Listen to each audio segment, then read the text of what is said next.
जय हिंद साथियों। जैसा कि मैंने आप सभी से वादा किया था कि हमारी क्लास चलती रहेंगी। सर्दियां अपनी जगह पर हैं और पढ़ाई अपनी जगह पर है, क्योंकि जितनी ज़्यादा सर्दियां पड़ेंगी उतना ही अच्छा पढ़ने का समय रहेगा साथियों। तो साथियों, चर्चा कर रहे थे हम व्यंजनों पर, और व्यंजनों में अभी तक मैंने एक फर्स्ट पार्ट लॉन्च कर दिया है। तो साथियों, अब हम आगे चर्चा करेंगे इन्हीं पर कि साथियों मैंने जो गोला किए हैं ये क्या है साथियों। दरअसल हुआ क्या कि इसके ऊपर भी एक काल्पनिक कहानी है। ये कहानी जो मैं सुनाने जा रहा हूँ ये है तो काल्पनिक, लेकिन इससे आपको याद करने में आसानी रहेगी साथियों। दरअसल हुआ क्या कि ये दो भाई थे और ये गांव में रहते थे, तो इनकी कोई वैल्यू नहीं थी साथियों। तो कोई वैल्यू नहीं थी, तो ये कहते हैं कि भैया हम कहीं बाहर जाएंगे, मैं शहर जाऊँ, शहर जैसे बोलते हैं ना, शहर जाऊँ। गाँव के बच्चे बोलते हैं कि मैं शहर जाऊँ, शहर। तो साथियों उन्होंने कहा कि हम शहर जाएंगे और शहर से बड़ा नाम बड़ा पैसा कमा के लेके आएंगे। तो साथियों, जैसा कि आप सभी को पता है कि सभी लोग बाहर जाते हैं और कुछ ना कुछ अपने आप में चेंजेस जो उनके साथ होते हैं, जैसे पहनने का तरीका, बोलने का तरीका, खाने पीने का तरीका, वो सारी चीज़ें आपने खुद देखा होगा कि उनकी चीज़ें बदल जाती हैं। तो वही इन दोनों के साथ भी हुआ।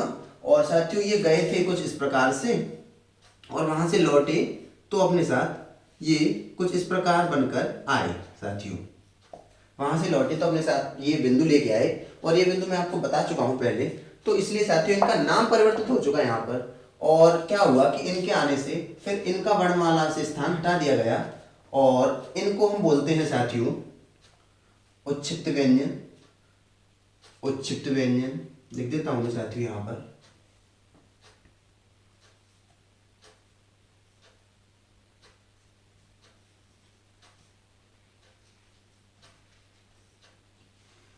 उच्छिष्ट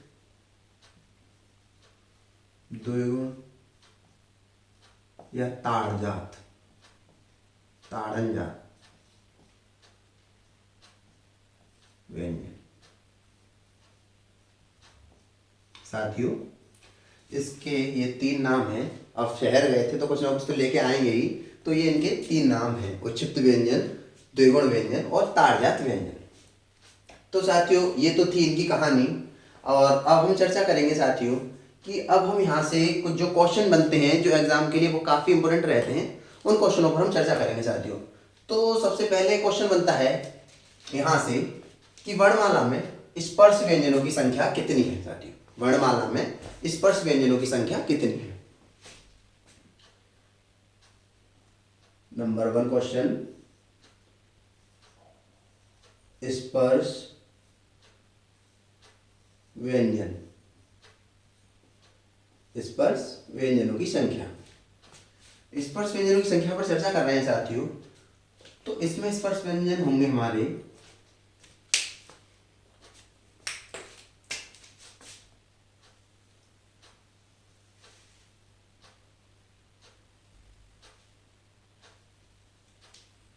ये है साथियों हमारे स्पर्श व्यंजन। तो साथियों टोटल स्पर्श व्यंजनों की संख्या हो गई हमारी 25। 5 5 5 5 5 के 5 बार हैं, तो जाहिर सी बात है कि 25। तो साथियों क्वेश्चन बनता है कि वर्णमाला में स्पर्श व्यंजनों की संख्या कितनी है। तो आप अब बता देंगे कि स्पर्श व्यंजनों की संख्या है 25। अब वहीं यहां से क्वेश्चन बनता है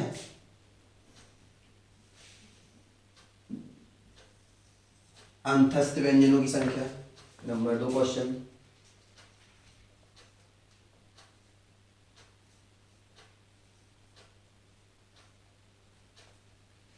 अंतस्थ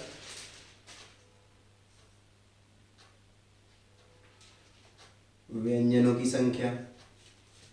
तो साथियों आपको पता है कि अंतस्थ व्यंजन होते हैं हमारे 4।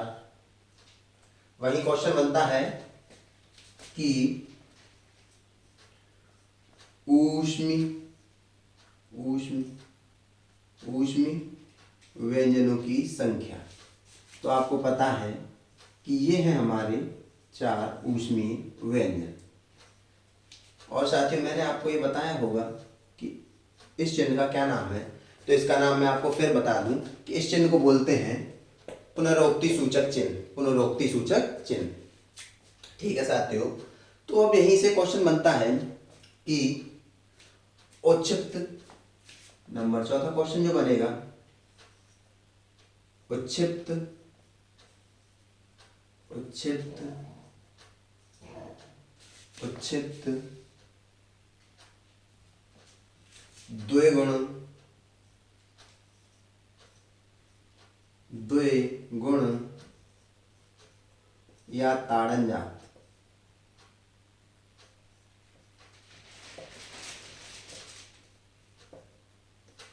व्यंजन, ताड़नजात व्यंजनों की संख्या। तो साथियों ये होगी आपकी 2, ये 2 जो मैंने आपको बताए थे साथियों। अब यहीं से क्वेश्चन बनता है साथियों कि वर्णमाला में शुद्ध स्पर्श व्यंजनों की संख्या। साथियों शुद्ध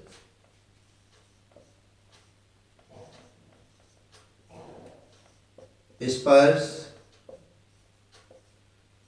व्यंजन। तो साथियों काफी मेरे साथियों को पता भी होगा, लेकिन फिर भी जिन्हें नहीं पता है उन्हें मैं बता दूं कि शुद्ध स्पर्श व्यंजनों की संख्या होती है हमारी 16। अब वो 16 कौन कौन से होते हैं तो वो भी मैं आपको यहां बताऊंगा साथियों। तो साथियों दरअसल हुआ क्या कि ये जो होते हैं हमारे इधर वाले ये होते हैं साथियों हमारे अनुनासिक व्यंजन। अब क्वेश्चन यहां से ये भी बनता है कि वर्णमाला में अनुनासिक व्यंजनों की संख्या।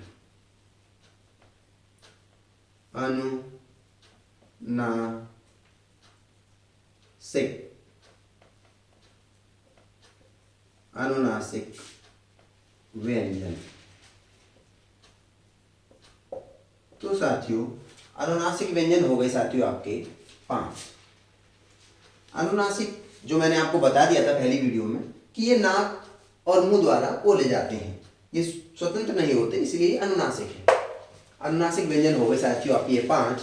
और साथियों मैंने आपको बताया था कि ये थे हमारे कोष्ठ द्वारा बोले जाने वाले, और जो मुख द्वारा जो बोले जाते हैं उसमें इसमें क्या होता है कि व्यंजनों में मैंने आपको बताया था स्टार्टिंग में ही कि जो मुख में जो होठ जो होते हैं वो मुख में काउंट नहीं होते हैं। इसी वजह से हमने होठ वाले जो थे ओष्ठ व्यंजन इनको निकाल दिया। और अब हमारे पास जो बचे तो आप देख पा रहे होंगे 1 2 3 4 और ऐसे ही करके ये आपके यहाँ तक बैठ रहे हैं साथियों 16।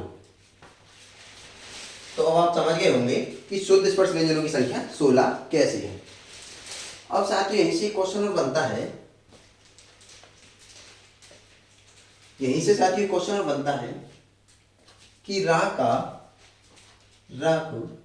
दूसरा नाम क्या है, इसको और क्या बोलते हैं साथियों। तो इसको बोलते हैं हम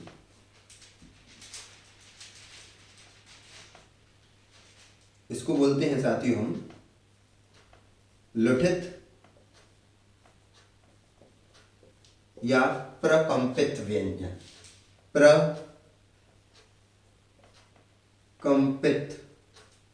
प्रकंपित व्यंजन बोलते हैं साथियों। अब वहीं एक क्वेश्चन और बनता है कि साथियों पार्श्विक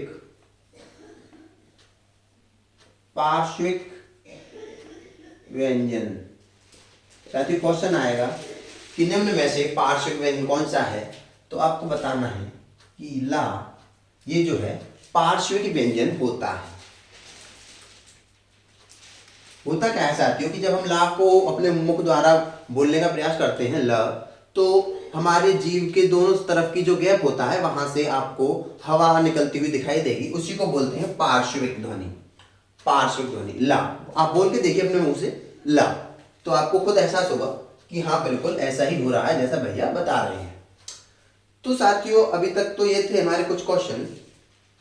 अब यहीं से क्वेश्चन बनते हैं कि यहीं से आपके क्वेश्चन बनेंगे कि स्पर्श व्यंजन हो गए, हाँ हो गए साथियों, स्पर्श व्यंजन हो गए आपके। अब यहीं से साथियों क्वेश्चन बनता है, यहीं से आपके क्वेश्चन बनता है कि स्पर्श संघर्षीय व्यंजन यहीं से क्वेश्चन बनता है आपका, स्पर्श संघर्षी व्यंजनों की संख्या। स्पर्श संघर्षी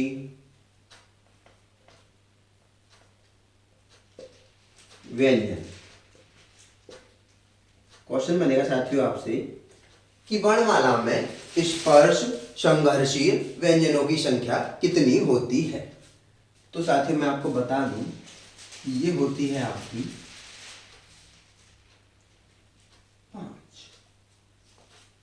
कितनी होती है साथियों? 5। अब इनका उच्चारण करके आप खुद देख लें कि ये स्पर्श तो करते ही हैं लेकिन संघर्ष भी करते हैं। बोलने का प्रयास कीजिए आप और देखिए खुद ही, च छ ज झ ण। आप खुद ही स्वयं देख पा रहे होंगे कि इनको बोलने के साथ साथ ही हमें संघर्ष भी करना पड़ रहा होगा। स्पर्श तो करते ही हैं, संघर्ष भी कर रहे हैं।